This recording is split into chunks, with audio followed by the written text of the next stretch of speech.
Negative. ऐसा क्यों? देखो अगर मैंने कह दिया कि x माइनस 2 है, अगर मैं इसमें वैल्यू पुट करूँगा तो अगर x वैल्यू 2 से कम रखूँगा तो ये पूरी वैल्यू क्या होगा? नेगेटिव होगा। तो ये जो मॉड टूटेगा वो किसमें टूटेगा? नेगेटिव। वो कब? जब x लेस देन 2 होगा। लेकिन अगर यही चीज़ मैं कह रहा हूँ कि x की वैल्यू 2 से बड़ा होगा तो वैल्यू किसमें टूटेगा?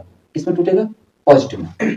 तो यहाँ पर देखा जाए कि दोनों लिमिट क्या है? x की जो वैल्यू क्या है वो 2 से कम है। भाई देखो यहाँ पर क्या है? इक्वल टू माना हूँ 2, तो जो ये वैल्यू है ये दोनों क्या है? 2 से कम ही है। तो ये जो मॉड टूटेगा वो किसमें टूटेगा? नेगेटिव में। ठीक? तो जब अगर मॉड दोनों के साथ अगर टूट रहा है क्या? नेगेटिव में, तो हम यहाँ पर प्रॉपर्टीज लगा देंगे क्या?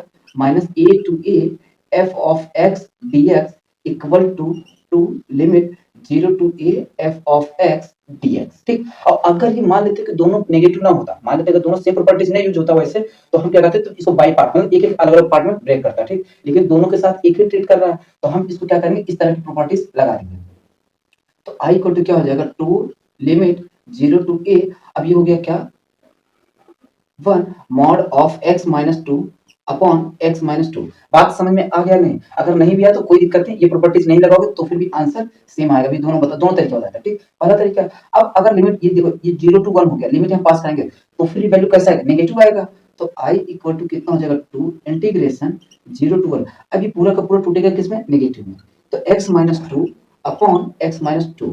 तो इसको सिंप्लीफाई कर देंगे तो कितना आ जाएगा? dx। तो i इक्वल टू कितना हो गया? 2। अब ये माइनस को बाहर रख दिया, 0 टू 1 कितना हो जाएगा? 1 dx। तो इसको अगर हम सॉल्व करेंगे तो x का इंटीग्रेशन क्या होता है? माइनस 2। तो क्या हो जाएगा? x 0 टू 1 लिमिट पास करा तो इसको यहाँ देखो। ठीक?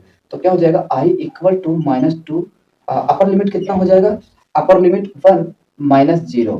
तो कितना i की वैल्यू कितने बराबर आ गया? माइनस 2 के बराबर। ठीक? तो ये तो पहला तरीका हो कि हमने प्रॉपर्टी लगा दिया। अब कई लड़कियों के सामने हमें प्रॉपर्टीज नहीं लगाना। ठीक? कोई दिक्कत नहीं, चलो हम ऐसे भी कर देंगे।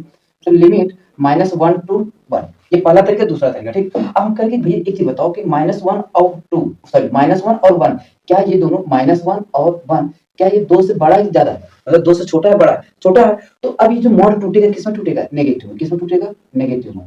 बस ऐसे भी करोगे तो फिर भी आंसर आएगा। तो अब हम इसको हटा देते हैं। ठीक? तो ये क्या आ गया? dx।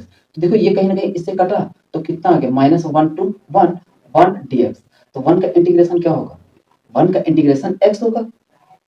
कितना हो गया? माइनस 1 टू 1 लिमिट पास कराओ, और जैसे limit upper limit minus lower limit, अपर limit 1 minus lower limit minus 1 कितना हो जाएगा? माइनस 1। ध्यान देना माइनस माइनस लिखा है। ठीक? आगे माइनस, तो हमने पहले ही माइनस लिख दिया। ठीक? तो अब कितना आ जाएगा? माइनस 1 ब्रैकेट में 1 माइनस माइनस कितना होगा? प्लस 1। तो 1 1 कितना हो गया? 2।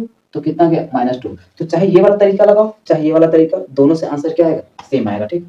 चलो बाकी नेक्स्ट क्वेश्चन देखते हैं।